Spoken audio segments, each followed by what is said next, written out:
Good thoughts from Vision's daily devotion, The Word for Today. 1 Corinthians 1 verse 27. God has chosen the weak things of this world to put to shame the things which are mighty. The Word for Today asks, why does God choose weak people to do His will? Well, here's the answer. Because the only kind of people God has to work with are weak people.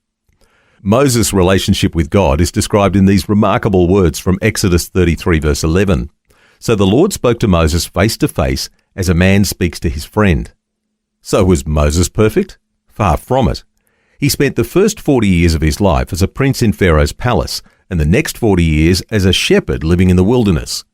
The Bible speaks about the strains in his marriage and his times of stress and despair. In the Ten Commandments movie, Moses was played by actor Charlton Heston, who was tall, handsome, and articulate.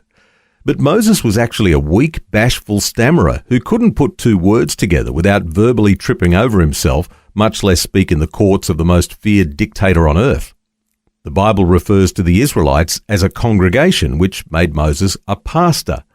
And no pastor had more trouble with a congregation than he did. Now you might say, why bring up Moses' shortcomings? To encourage you. To let you know that your flaws don't disqualify you and your limitations don't limit what God can do through you. Consider what Paul wrote in 1 Corinthians chapter 1. For you see your calling, brethren, that not many wise according to the flesh, not many mighty, not many noble are called. But God has chosen the foolish things of the world to put to shame the wise. And God has chosen the weak things of the world to put to shame the things which are mighty, that no flesh should glory in His presence. So remember, God chooses weak people to do His will. That's Vision's Word for Today. The Word for Today, Australia's most widely read daily devotion. Read it, share it or subscribe. Free at vision.org.au or in the Vision app. Just another way Vision is helping you look to God daily.